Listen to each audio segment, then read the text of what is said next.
오늘 하나님 말씀은 마태복음 16장 13절부터 18절까지의 말씀입니다. 길지 않기 때문에 다 같이 일어나셔서 우리 한 목소리로 합독하겠습니다.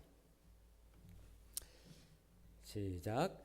예수께서 빌립보 가이사랴 지방에 이르러 제자들에게 물어 이르시되 사람들이 인자를 누구라 하느냐? 이르되 더러는 침례 요한, 더러는 엘리야, 어떤 이는 예레미야나 선지자 중에 하나라 하나이다. 이르시되 너희는 나를 누구라 하느냐? 시몬 베드로가 대답하여 이르되 주는 그리스도시요 살아계신 하나님의 아들이시나이다. 예수께서 대답하여 이르시되 바요나 시몬아 내가 복이 있도다. 이를 내게 알게 한 이는 혈육이 아니요 하늘에 계신 내 아버지시니라. 또 내가 네게 이르노니 너는 베드로라. 내가 이 반석 위에 내 교회를 세우리니 음부의 권세가 이기지 못하리라. 아멘. 앉으시기 바랍니다. 지난 주일에 우리가 창립 11주년 예배를 맞이하면서 우리가 하나님께 감사하면서 시편 127편 말씀 여호와께서 집을 세우지 아니하시면 세우는 자의 수고가 헛되도다라는 말씀을 가지고 우리가 이 인생이라는 집을 세워갈 때에 반드시 하나님께서 우리의 인생을 세워주셔야지만이 우리의 모든 수고가 헛되게 돌아가지 않는다라는 것에 대해서 함께 나누었습니다. 여러분,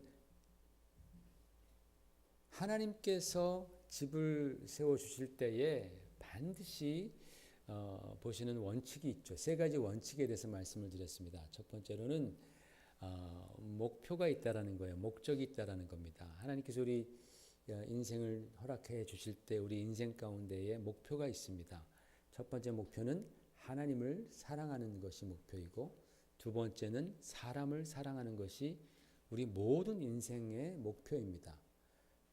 그 둘 중에 하나만 우리가 부족하더라도 우리는 목표를 이루지 못한, 다시 말해서 실패한 인생이 될 수밖에 없는 것입니다. 하나님께서 저와 여러분에게 동일한 목표를 주셨어요. 모든 인생에게 하나님을 사랑하고 그리고 사람을 사랑하라라는 목적을 주신 것입니다. 두 번째로는 집을 지을 때 중요한 것이 파운데이션이라 그랬습니다. 기초라 그랬습니다. 우리는 죄인입니다. 죄는 인생을 망하게 하는 존재입니다. 그 죄를 해결하지 않고서는 우리의 인생이라는 집은 절대로 견고히 서 있을 수 없습니다. 또한 죄는 영적인 것이기 때문에 그 죄 문제를 해결하지 않고는 우리가 영원한 문제를 경험하게 되는 것입니다. 그래서 하나님께서는 우리 힘으로 해결할 수 없는 이 죄 문제를 아들 예수 그리스도를 이 땅에 보내셔서 우리의 모든 죄를 그분이 짊어지시고 십자가에서 죽으셨다가 부활하심으로 말미암아 그것을 믿는 자들에게는 죄의 문제를 해결해 주시고 죄 용서를 해 주시겠다고 약속을 하신 것이죠. 그래서 우리가 주 예수 그리스도를 내가 믿을 때에 그 예수 그리스도께서 우리의 인생의 든든한 기초, 반석이 되어주시는 것입니다. 그럴 때 우리가 무슨 일을 만나도 흔들리지 않는 견고한 인생이 되는 것입니다. 세 번째로 하나님께서 집을 지으실 때 우리에게 주신 원칙은 우리가 그렇게 주님의 은혜, 기초 위에서 죄 용서함을 받았다면 그 인생 가지고 열매를 맺는 인생을 살아야 하는데 하나님께서 기뻐하시는 열매를 맺으면서 살아야 한다라고 말씀했습니다.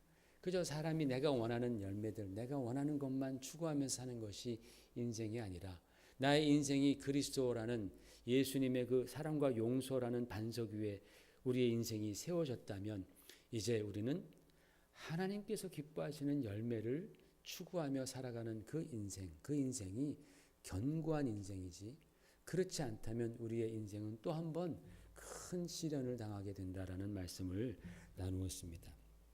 이와 같이 우리 인생은 우리의 인생을 주시고 인생의 목적을 정하신 성부 하나님 그리고 우리의 인생의 반석이 되시는 기초가 되시는 성자 예수 그리스도 하나님 그리고 우리의 인생 가운데 열매를 맺게 하시는 하나님께서 기뻐하시는 열매를 맺게 하시는 성령 하나님 그 삼위일체 하나님께 인도함 받는 인생이 견고한 인생이라는 것입니다.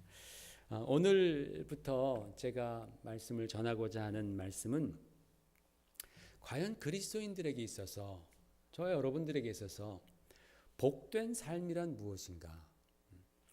성경은 복에 대해서 어떻게 가르치는가에 대해서 제가 좀 몇 번에 걸쳐서 말씀을 드릴 것입니다.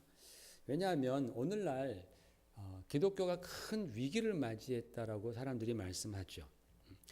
왜냐하면 성경적인 복의 개념이 왜곡되었기 때문에 그렇습니다.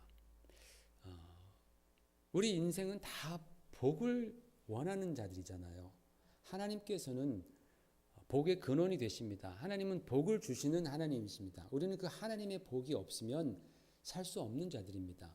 그런데 그 복에 대한 개념이 왜곡이 됐다라는 거예요. 변질이 됐다라는 겁니다. 그렇기 때문에 우리 인생들이 하나님께서 주시고자 하시는 그 진정한 복을 찾지 아니하고 변질된, 내가 원하는 변질되고 왜곡된 그 복만을 우리가 계속 추구하다 보니까 하나님과 우리 사이에 소위 말해서 핀트가 안 맞는 거예요. 그렇죠? 하나님이 주시고자 하시는 복은 이런 복이라면 나는 내가 원하는 복은 이런 복이라는 거예요. 나는 계속 이것만을 추구하는데 하나님이 이 복을 주셨음에도 불구하고 나는 그것이 복인지 모르고 계속해서 내가 원하는 복만을 달려고 하는 거죠. 특별히 물질 문명, 이 배금주의 세상에 우리가 경도되어서 우리가 계속해서 추구하는 복들은 바로 그런 복들이라는 거예요. 눈에 보이는 복들. 이것들만 우리가 추구하고 그것들을 받았을 때 이게 하나님의 축복인가 보다 하고서 할렐루야 감사하지만 마침내는 우리의 마음은 더 탐욕스러워지고 더 이기적으로 변하고 더 무정해지고 이렇게 하나님께서 원하시는 그런 기독교인의 모습이 아니라 하나님께서 오히려 참 마음 아파하시고 또 벌하시는 그런 형태의 모습으로 막 교만하게 변한다라는 거예요. 여러분, 그래서 우리가 추구하는 우리가 그런 복을 막 받았을 때 정말 더 겸손해지는 사람이 어디 있냐라는 거예요. 우리가 여러분이 생각하는 그런 왜곡된 복을 내가 많이 받았을 때 눈에 보이는 복을 많이 받았는데 왜 그 사람은 더 교만해지냔 말이죠. 왜 그 사람은 더 이기적으로 더 탐욕스러워지냔 말이죠. 그게 과연 하나님의 복이냔 말입니다. 그러니까 하나님께서 주시고자 하시는 복, 성경적인 복과 내가 원하는 복의 개념이 달라요. 핀트가 안 맞으니까 그러니까 우리 가운데에 영적인 침체가 오는 것이고 영적인 위기가 오는 것입니다. 여러분, 변질된 음식을 많이 먹으면 당연히 몸에 병이 나죠. 그와 마찬가지로 변질된 복은 우리의 인생을 추악하게 만들고 교만하게 만들고 마침내 하나님과 멀어지게 만듭니다. 그래서 장기적으로 볼 때 그것은 복이 아니라 독이 되는 것입니다. 기독교인들이 왜 이렇게 성경이 말씀하는 복에 대해서 혼동하게 되었을까요? 두 가지 이유입니다. 첫 번째로는 잘못 가르쳤거나 가르치는 자가 잘못 가르쳤거나 두 번째는 올바르게 가르쳤지만 듣는 사람들이 자기 생각대로 취사 선택하면서 받아들였거나 둘 중에 하나입니다. 이 두 가지를 교정하는 방법은 딱 한 가지밖에 없습니다. 다시 하나님의 말씀으로 돌아가는 거예요. 하나님의 말씀을 살펴보는 겁니다. 그래서 오늘부터 저는 신약 성경을 위주로 신약 성경에 나와 있는 예수님께서 말씀하신 복되도다. 예수님께서 신약 성경에서 복되도다라는 말씀들을 많이 하시고 그 후에 사도들도 복된 자에 대해서 복에 대해서 몇 번 말씀합니다. 전체를 다 찾아보니까 한 50번 정도가 나옵니다.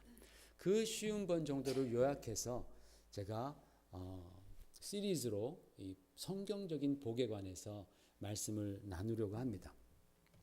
그 하나님에 대한 성경적인 복에 대해서 우리가 알 때에만이 우리는 참으로 복된 삶을 누릴 수 있게 되는 거예요. 엉뚱한 복을 계속해서 추구하고 그것이 생기는 거, 그것이 주어지는 것에 대해서 일희일비하고 이러다가는 우리가 올바른 신앙생활을 하지 못합니다. 우리가 정말 하나님께서 주시고자 하시는 복이 무엇인지, 그 복 안에 들어가 있는 참다운 그 가치는 무엇인지를 우리가 깨달을 때에 우리는 그런 복을 추구하게 되고, 그러할 때 우리는 정말 하나님께서 기뻐하시는 주님의 자녀들, 예수님의 제자들이 되어갈 수 있는 것이죠. 그리고 그 안에서 우리는 안식할 수 있는 것입니다. 그래서 여러분, 이번 복에 대한 시리즈를 놓치지 마시기를 부탁을 드립니다. 왜냐하면 이번에 한번 지나가면 그 다음에 또 이 시리즈를 언제 하게 될지 사실은 기약이 없습니다. 워낙 다른 말씀들도 많기 때문에 여러분이 잘 정말 놓치지 않고 귀담아 들으시면서 하나님의 복에 대한 그 정의를 재정립해 가시는 그러한 시간이 되시기를 주 이름으로 부탁을 드립니다. 오늘 본문 말씀은 예수님께서 이 가이사라 빌립보라는 곳에서 제자들과 주고받은 그런 대화 내용입니다. 로마 시대에는 로마 황제가 카이사죠. 시저라고 말을 하죠. 영어로는 그 로마 황제 이름을 따서 세워진 도시들이 있었습니다. 주전 20년경에 로마 황제 아우구스투스가 그때 당시에 팔레스타인 지역을 다스리던 헤롯, 그러니까 그때는 헤롯 더 그레이트라 그래요. 헤롯 대왕이라고 말합니다. 그 아들들도 또 헤롯이기 때문에 구분하기 위해서 헤롯 더 그레이트. 예수님 태어나셨을 때 지배했던 그 헤롯 왕이 헤롯 더 그레이트입니다. 그 헤롯 대왕에게 갈릴리 호수 북쪽 한 40km 정도에 있던 그런 큰 지역을 다스리라고 영토를 선물로 주었습니다. 그래서 이 헤롯 대왕이 거기에 감사해서 황제를 위한 신전을 그곳에 크게 지어놨습니다. 인간 숭배죠. 인간 숭배의 그 신전을 지어놓았습니다. 그리고 이 헤롯 대왕이 죽은 이후에 그 아들 헤롯 필립이, 이름이 또 헤롯이에요. 헤롯 필립이 그곳을 다스리면서 그 지역 이름을 가이사, 그 시저의 이름과 자기 이름 필립을 두 개를 따가지고 가이사라 빌립보라고 그렇게 이름을 지었습니다. 그때 당시에 통용되던 그 동전은 그 가이사라 빌립보에 있었던 그 황제 숭배의 신전이 새겨져 있을 정도로 그 신전은 굉장히 이제 그 도시에서 아주 유명한 그러한 건축물이었습니다. 현재는 이 가이사라 빌립보가 바니아스라는 이름으로 불러지고 있는데, 왜 바니아스로 불러지는가 하면은 원래 이 지역은 가나안 지역입니다. 옛날 가나안 땅이죠. 옛날 오래전에는 바알 신을 섬기던 그런 풍습이 있었던 곳이고, 그런 다음에는 목동들이죠. 목자와 자연의 신이었던 판이라는 신 이름이 판입니다. 판신, 그 판을 섬기던 그런 지역이었습니다. 그 판에서 이 바니아스가 나온 거예요.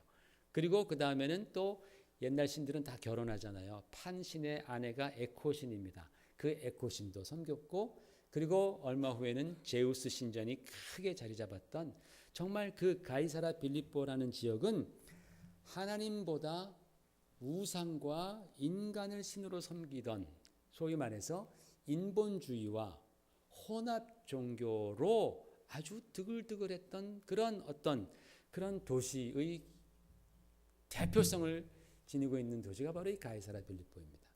오늘날도 인본주의가 굉장하죠. 그냥 사람이 최고입니다.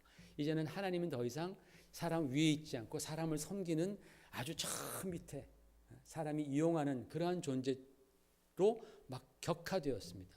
인본주의, 사람 중심주의, 그리고 많은 혼합 종교들이 있습니다. 별걸 다 믿습니다. 요즘에는. 이제는 막 과학이 발달하면서 이제는 과학이 우리의 종교가 돼버리고, 또 이제는 또 컴퓨터가 나와서 정말 우리가 따라가지 못하는 그러한 엄청난 일들이 막 벌어지고 있습니다. 인본주의와 혼합 종교로 타락한 오늘날의 모습이 바로 가이사라 빌립보의 모습이다라는 거죠. 바로 이곳에서 주님께서 제자들에게 아주 결정적인 질문을 하십니다. 사람들은 인자를 누구라고 하느냐라고 물으셨습니다. 인자는 예수님 자신을 가리키던 그런 예수님께서 자기 자신에게 즐겨 사용하시던 호칭이 인자입니다. 그러자 제자들이 이렇게 대답하죠. 더러는 예수님 당신을 침례 요한이라고, 또 더러는 엘리야라고, 또 어떤 이는 예레미야나 또는 선지자 중에 한 분이라고 그렇게 말합니다. 그랬습니다. 여러분, 침례 요한은 대단한 인물입니다. 하나님께서 선지자들을 계속해서 구약 때 보내시다가 마지막 선지자가 말라기인데, 이 말라기가 오고 난 다음, 살고 난 다음에 400년 동안 하나님께서 선지자를 보내지 않으셨습니다. 그래서 그 400년의 기간을 침묵의 기간이라고 말을 합니다. 하나님께서 그 백성에게 말씀하지 않았다라는 거예요. 근데 그 백성은 그 400년 동안 굉장히 고생을 많이 했습니다. 페르시아에, 바벨론에 끌려가고 페르시아에게 또 식민지를 당하고, 그 다음에 끝난 다음에 그리스에게, 그리고 로마에게 계속적으로 이렇게 지배를 받던 그런 어려움 가운데 있었지만, 하나님께서는 당신의 선지자를 보내지 않았던 그런 침묵의 기간이었습니다. 그 침묵의 400년 기간을 깨고 하나님의 말씀을 가지고 등장했던 그 선지자가 바로 침례 요한, 존 더 베프티스트입니다. 그러니까 얼마나 세상이 그를 환호했겠습니까? 야, 하나님께서 우리에게 말씀하시는구나. 대단하다. 그분은 굉장한 존경을 받았고 많은 사람들이 그를 따랐습니다. 예수님이 바로 침례 요한이다. 그분이 다시 살아났다라고 그렇게 사람들이 말하더이다. 또 어떤 사람은 엘리야입니다. 엘리야는 구약에 있었던 많은 선지자 중에서 가장 능력이 있었던 선지자입니다. 하나님의 능력을 막 보여주던, 그래서 바알 신상을 섬기던 그 바알 제사장들과 싸워서 그들을 정말, 갑자기 단어가 생각이 안 나네. 이 단어밖에 안 나네. 아작을 내는 정말 그들을 다 죽이고 그렇게 하나님께 영광을 돌렸던 그런 아주 능력의 선지자였죠. 아, 당신이 바로 그 엘리야가 다시 살아났다라고 말을 합니다. 또 어떤 사람들은 당신은 예레미야라고 합니다. 예레미야는 눈물의 선지자. 이스라엘 백성들이 바벨론으로 끌려갈 때에 그들이 하나님의 말씀으로 위로하면서 눈물을 흘렸던, 백성들을 위로했던 그런 선지자입니다. 예레미야라고 합니다. 라고 그렇게 대답을 했습니다. 이 모두가 다 이스라엘 역사에 길이 남는 그런 기라성과 같은 그런 존재들입니다. 참 인간 중심적이고 자연과 우상을 섬기는 사람들이 예수님을 보았을 때에 그들이 예수님을 아무리 높이 생각해 드려도, 아무리 많이 쳐드려도 이스라엘에서 유명했던 그 사람 이상을 넘어가지 못했다라는 것이죠. 이것이 사람들이 오늘날까지도 선호하는 예수님에 대한 평가입니다. 예수님, 그분 훌륭한 사람이지, 훌륭한 분이지, 성현 중에 한 분이지, 이렇게 사람들이 평가합니다. 그러자 예수님께서 그 말씀을 들으시고 베드로에게 물으시죠. 그러면 너희는 나를 누구라 하느냐? 너희는 나를 지금 3년 동안 쫓아다니면서 나의 가르침을 받고 또 내가 하는 일들을 보았는데, 그러면 너희는 나를 누구라고 하느냐? 라고 자기와 함께 했던 제자들에게 물으시는 겁니다. 그때에 베드로가 이렇게 대답하죠. 주는 그리스도시요 살아계신 하나님의 아들이십니다. 라고 대답했습니다. 이 말을 들으신 예수님께서는 베드로에게 바요나 시모나, 바요나라는 말은, 바르라는 말은 아들이란 말입니다. 요나의 아들 시모나, 이런 뜻입니다. 그래서 요나의 아들 시모나, 내가 참 복이 있구나. 내가 참 복이 있구나. 이것을 알게 하신 이는 혈육이 아니고 하늘에 계신 내 아버지시니라 라고 주님께서는 기뻐하시면서 베드로를 복되다 그렇게 말씀해 주셨습니다. 자, 여러분, 주님께서는 당신 자신을 보시고 당신은 그리스도, 즉 메시아시요, 구원자이시요, 하나님께서 약속하신 바로 그분이시요, 그리고 살아계신 하나님의 아들이십니다 라고 고백한 베드로에게 내가 참 복된 자로다, 내가 복되도다, 우리가 이렇게 원하는 그 복입니다. 거기서 내가 참 복되도다 라고 말씀하시면서 그것이 어떤 인간의 지식과 판단에서 나온 것이 아니라 하늘에 계신 내 아버지께서 너에게 알게 하신 것이다 말씀했습니다.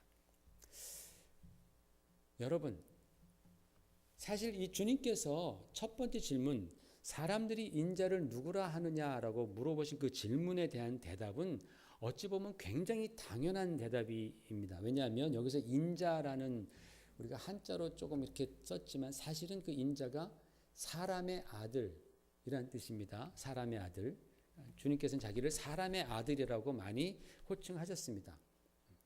그 사람의 아들을 누구라고 보느냐, 누구라고 말하느냐. 그래서 헬라어나 영어 성경도 다 Son of Man이라고 나오죠. 사람들이 사람의 아들을 누구라고 말하느냐. 여러분, 질문이 굉장히 재밌지 않아요? 잘 생각해 보세요. 사람들이 사람의 아들을 누구라고 말하느냐? 그러면 사람들이 사람의 아들에 대해서 뭐라고 대답을 하겠습니까? 당연히 사람들은 사람의 아들이 사람이라고 대답하겠죠. 그죠? 당연히 사람들은 사람의 아들을 사람이라고 대답합니다. 사람의 아들에게 사람 이상의 의미를 부여하는 것은 사람에게는 불가능한 일입니다. 사람은 사람일 뿐입니다. 그 사람이 로마 황제처럼 엄청난 파워를 갖고 있거나 또는 고대 그런 그 철학자들처럼 많은 지식을 갖고 있거나 아니면 종교를 일으킨 그런 어떤 교주들처럼 윤리도덕적으로 또는 영적으로 어떠한 평범한 사람들이 따라가기 힘든 삶을 살아간다 할지라도 그러나 그들은 사람입니다. 그죠? 그냥 그들은 사람이에요. 사람의 아들을 사람으로 보는 것은 너무나 당연한 대답이라는 거예요. 그런데 베드로의 대답을 보십시오. 베드로의 대답은 달랐다라는 거죠. 사람의 아들로 오신 예수님은 단지 그저 그 레벨의 사람이 아니라 또한 주는 그리스도시요 살아계신 하나님의 아들이십니다. 사람의 아들이 하나님의 아들이십니다 라고 고백한 거예요. 사람의 아들은 사람인 것처럼 하나님의 아들은 당연히 하나님이죠. 당신은 사람의 아들이지만 하나님이십니다 라고 고백한 거예요. 여러분, 이 베드로의 고백은요, 정말 사람의 이성과 판단과 경험을 뛰어넘는 그러한 신앙 고백입니다. 그래서 예수님께서는 이를 알게 한 것이 혈육이 아니다. 사람의 어떤 능력이 아니다. 사람의 이성이라든지 사람의 셈으로 인해서 네가 이 고백을 한 것이 아니라 하늘에 계신 내 아버지다. 주님께서도 내 아버지라고 말씀하시면서 그 하나님이 자기의 아버지이심을, 당신이 한편으로는 사람의 아들이지만 다른 한편으로는 하나님의 아들이심을 동시에 말씀하고 있는 거예요. 베드로의 그 대답을 주님께서 인정하시면서 맞다. 내가 사람의 아들이지만 그러나 나는 또한 하나님의 아들, 곧 나는 하나님이다. 예수님 안에 인성과 신성, 사람됨과 하나님됨이 완전하게 들어가 있음을 말씀하시는 그런 내용입니다.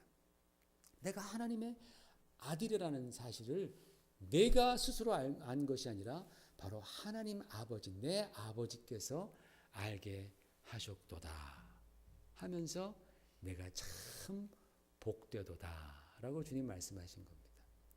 하늘의 신령한 지혜를 받았으니 하나님께서 특별한 대우를 통하여서 그 결과 예수님께서 자신의 메시아, 자기의 구원자, 자기의 그리스도이심과 하나님이심을 그가 고백한 것. 주님은 바로 이것을 복되도다라고 말씀했습니다. 여러분, 우리가 예수님을 믿으면서 예수님이 누구이신가에 대해서 그분은 세계 4대 성현 중에 한 분이야 라고 우리가 예수님을 높였지만 그러나 예수님의 그 레벨을 그저 정말 훌륭했던 사람의 아들 중 한 분으로 우리가 생각한다면 그것은 주님께서 말씀하신 성경적인 복과는 무관한 사람이 된다라는 것입니다. 여러분, 우리가 예수님을 믿을 때에 우리 마음속에 예수님께서 나의 진정한 구원자가 되시고 그분은 정말 하나님의 아들로서 그분은 하나님이시구나라는 믿음이 우리 가운데에 일어나 예수님 앞에 주는 그리스도시요 살아계신 하나님의 아들이십니다 라고 우리도 베드로와 같이 고백한다면 우리는 이미 주님께서 말씀하신 하나님의 큰 축복을 받은 자인 줄로 믿습니다. 여러분, 제가 단언컨대 하나님께서 우리 인간들에게 많은 복들을 주시는데 그 많은 복들 중에서 이보다 더 큰 복은 없습니다.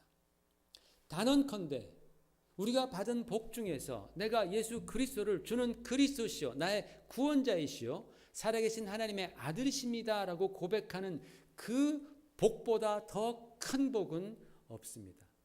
왜냐하면 예수님께서 누구신지를 우리가 분명히 알고 믿고 고백할 때에 우리의 영혼은 구원에 이르는 거예요. 하나님의 자녀가 된다라는 그 엄청난 권세, 신분의 변화가 생기기 때문에 그렇습니다. 예전에는 죄인 아무개가 하나님의 아들, 하나님의 딸 아무개로 변하는 것입니다. 여러분, 이것처럼 더 큰 복이 어디 있어요? 예전에는 영원히 멸망당할, 죄로 말미암아 멸망당할 그런 운명에 처했던 우리가 이제는 영원히 천국의 주님과 함께 복락을 누리는 운명으로 변했다면 이것보다 더 큰 복이 어디 있느냐라는 거예요. 있으면 여러분 말씀해 보십시오. 가르쳐 주십시오. 그러면 그 복 따라가야죠. 우리는 그것보다 더 큰 복이 있다면 우리는 그것 따라가야죠. 그것보다 더 영원한 복이 있다면 우리는 그것 따라가야죠. 그러나 하나님께서 주신 복 중에서 이 복보다 더 큰 복은 없습니다. 이것이 바로 성경이 말씀하는 복입니다. 죄인된 인간들에게 있어서 하나님의 자녀가 되고 용서함을 받는, 그러기 위해서 예수 그리스도를 나의 구주로 영접하고 그리고 그분을 하나님의 아들로 믿고 의지하는 복은 하나님이 주신 복 중에 가장 큰 복입니다. 이 하늘의 복이 오늘 여기 계신 모든 분들께 임하시기를 주의 이름으로 축원을 드립니다. 두 번째로 주님께서 이렇게 말씀합니다. 또 내가 네게 이르노니 너는 베드로라. 내가 이 반석 위에 내 교회를 세우리라 그랬습니다. 원래 베드로의 원래 이름은 시몬입니다. 시몬. 그런데 예수님께서 시몬을 만나셨을 때 너는 베드로다라고 베드로라는 이름을 주셨습니다. 원래 히브리어로는 게바라 그러고 헬라어로는 베드로입니다. 이 베드로, 페트로스죠. 이 페트로스는 뜻이 돌이란 뜻입니다. 그런데 돌에도 여러 종류가 있죠. 작은 돌, 조약돌, 사람의 손으로 움직일 수 있고 또는 던질 수 있고 그런 돌을 페트로스라 그럽니다. 그런데 주님께서는 이 베드로를 보시면서 너는 베드로라. 내가 이 반석 위에 내 교회를 세우리라고 말씀했습니다. 여기서 반석이라고 말씀하실 때 사용된 단어는 페트라입니다. 페트라는 조그만 돌이 아니고 엄청난 바위입니다. 사람의 손으로 절대로 움직일 수 없고 사람이 밀어도 꿈쩍하지 않고 어떤 비바람이 몰아쳐도 전혀 요동치 않는 그런 거대한 반석, 거대한 암석을 페트라라고 그렇게 말을 합니다. 그러니까 베드로에게 조그만 조약돌이라는 이름을 가진 그 페트로스를 보면서 너의 이름은 페트로다. 내가 이 페트라 위에 내 교회를 세우리라 라고 주님 말씀하는 거예요. 무슨 뜻이냐면 사람의 손에 의해서 좌지우지되고 던지면 던져질 수밖에 없는 그런 조그만 운명을 가진 그 베드로가 거대한 페트라로 변화했다라는 말입니다. 그 시몬이 그렇게 베드로에서 페트라로 변화하는 데에 그가 한 것이 무엇입니까? 한 것이 아무것도 없습니다. 자기 자신이 한 것이라고는 아무것도 없고 오직 단 한 가지, 예수께서 누구이신지를 그가 깨닫고 고백한 것 외에는 없다라는 거예요. 그러니까 여러분, 굉장히 중요한 사실입니다. 베드로가 그렇게 보잘것없는 인생이 예수 그리스도가 누구인지를 그가 분명히 알고 그분에 대해서 참다운 신앙 고백을 했을 때에 그의 운명, 그의 인생은 페트로스에서 페트라로 변화했다라는 거예요. 사랑하는 성도 여러분, 우리는 다 하나님 앞에서 성공된 인생을 살기를 원하는 줄로 믿습니다. 그죠? 우리는 하나님 앞에서 성공된 인생, 하나님 앞에서 멋진 인생, 그래서 하나님 앞에 섰을 때에 내가 참 훌륭한 인생을 살다 왔다라고 하나님께서 칭찬하시는 인생을 살기를 원합니다. 그렇죠? 그렇다면 우리가 정말 하나님 앞에서 위대한 인생이 되고 싶다면 우리에게 무엇이 필요한가? 오늘 이 말씀처럼 베드로와 같은 신앙 고백. 예수가 나에게 누구이신지, 예수님, 당신은 나의 그리스도이십니다. 나의 구원자이십니다. 그리고 당신은 하나님의 아들이십니다. 라는 고백이 있으면 되는 거예요. 물론 우리의 그 입술에 가볍기 짝이 없는 그런 고백, 그런 고백이 아니라 여러분의 마음을 다해서 여러분의 인생을 싣는, 여러분의 인생을 걸고 예수님, 주님은 나의 구세주이십니다. 주님은 나의 하나님이십니다. 내가 주님의 말씀을 따르고 주님의 말씀에 순종하면서 살겠습니다. 라는 그러한 결단 있는 진정성 있는 고백이 있을 때에 하나님께서는 바로 그 믿음을 보시고 우리 연약한 인생, 우리를 페트로스에서 바로 페트라로 변화시켜 주시고 하나님의 일에 사용하신다라는 말씀입니다. 그만큼 여러분, 예수 그리스도에 대한 신앙 고백은 능력이 있습니다. 위대한 힘이 있는 거예요. 그래서 베드로가 그 신앙 고백으로 말미암아서 페트라가 되고 그 페트라 위에 주님께서 내 교회를 세우겠다라고 말씀하시는 겁니다. 사도 바울을 보십시오.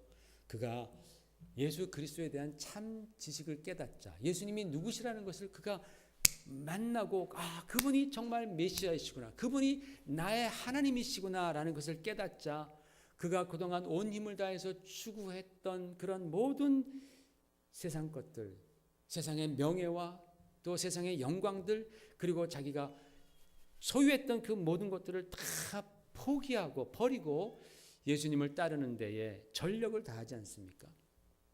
그리고 그것이 바로 그의 인생을 페트로와 같이 변화시켜 주셔서 하나님이 그 바울의 인생 위에 얼마나 많은 교회들을 세워가기 시작합니까?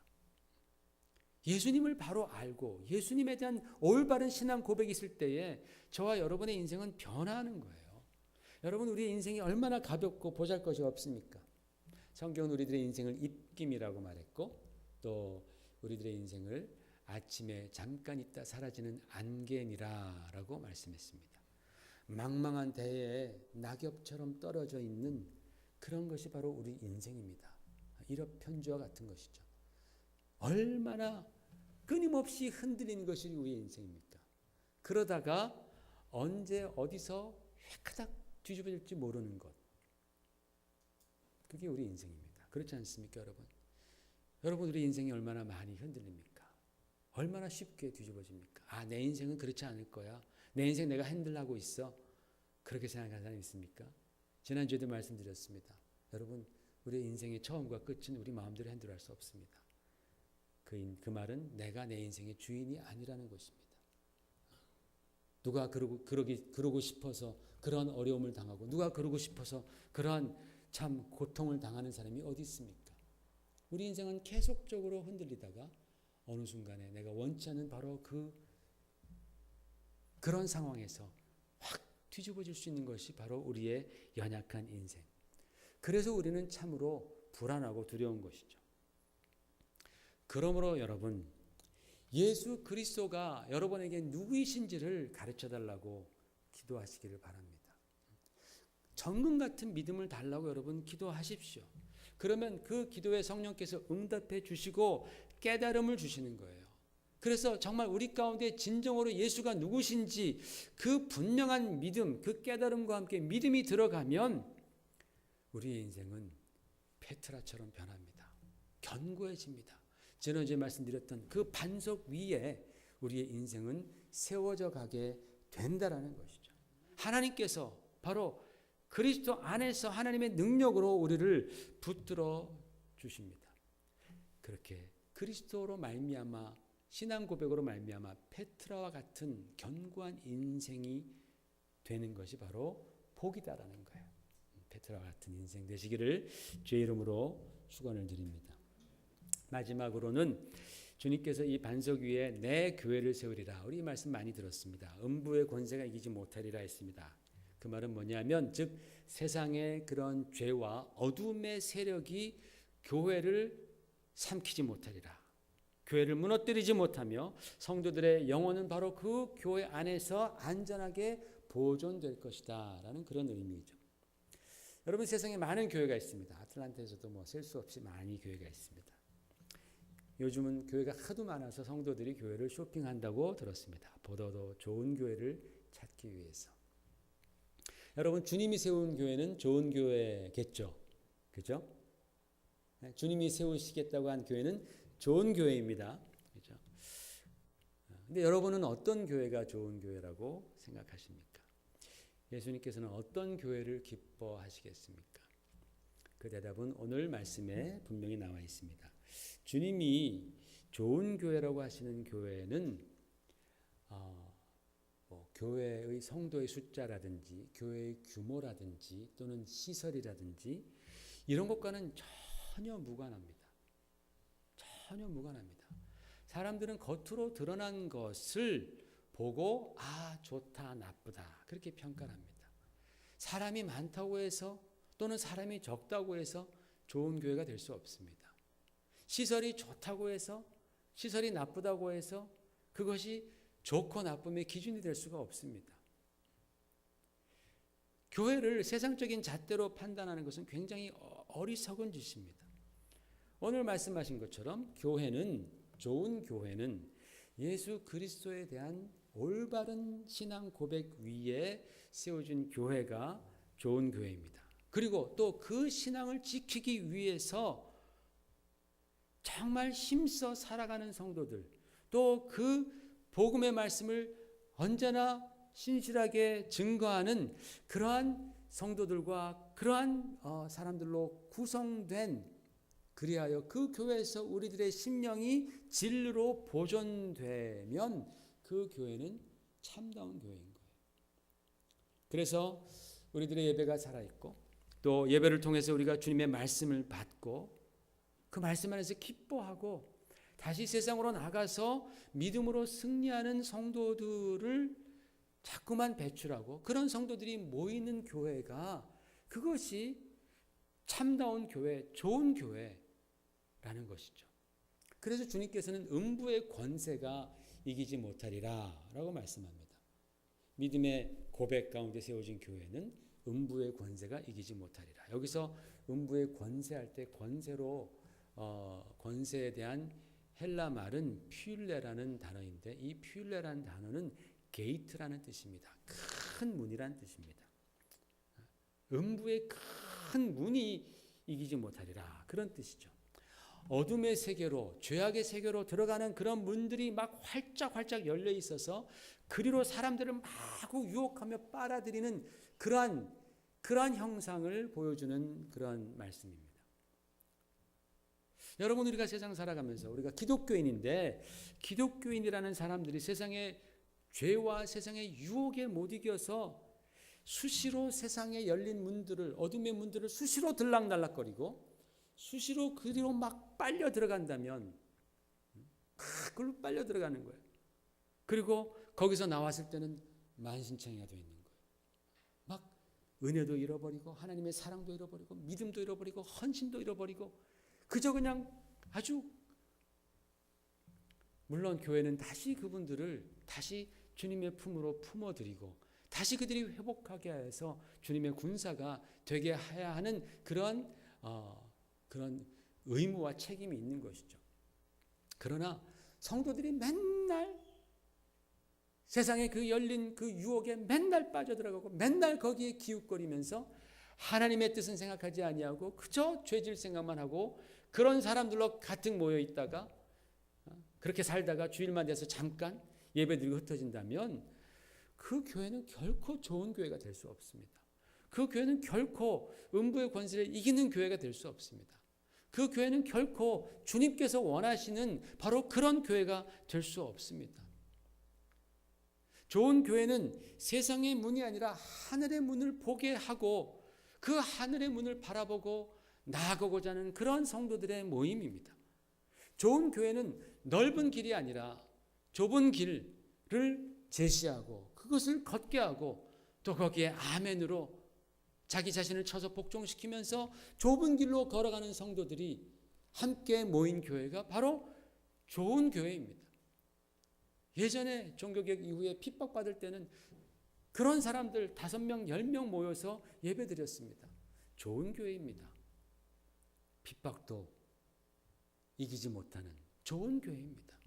오늘날은 많은 사람들이 모였지만 그들이 정말 음부의 권세를 이기고 음부가 그 어둠의 세력이 넓게 열어놓고 빨아들이는 그러한 죄의 유혹을 정말 페트로와 같은 그러한 무게를 가지고 이기는 그런 성도들이 얼마나 있는가. 저는 우리 교회가, 우리 또 성도들이 그런 좋은 교회가 되기를 기도합니다. 우리가 그런 교회가 되어야 합니다. 내 뜻대로가 아니라 정말 주님의 뜻대로 살게 하고 주님께서 말씀하시는 복이 정말 그것이 진정한 복입니다라고 아멘으로 받고 그 복을 추구하고 그 복 안에서 안식하고 기뻐하고 감사할 수 있는 바로 그런 성도들의 모임, 그런 교회, 그것이 바로 음부가 이기지 못하는 교회인 줄로 믿습니다. 그런 교회의 지체가 되고 그런 교회에서 섬기는 것이 바로 축복입니다.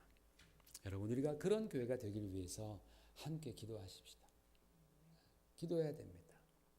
그래서 먼저 우리 가운데에 정말 예수 그리스도에 대한 진정한 신앙 고백이 일어나고 그 고백대로 주님을 믿고 따르고 주님을 섬기는 저와 여러분이 됨으로 말미암아 우리의 인생이 페트로스에서 페트라와 같이 하나님께서 기뻐 사용하시는 정말 그 신앙 고백 하나만 제대로 돼 있으면 하나님께서 기뻐하신다니까요. 그리고 그러한 사람을 주님께서는 주님의 일에 사용하십니다. 그런 복된 여러분 되시기를 주의 이름으로 축원을 드립니다. 하나님 아버지, 참으로 우리가 추구하고 원하는 복들이 때로는 하나님께서 주시고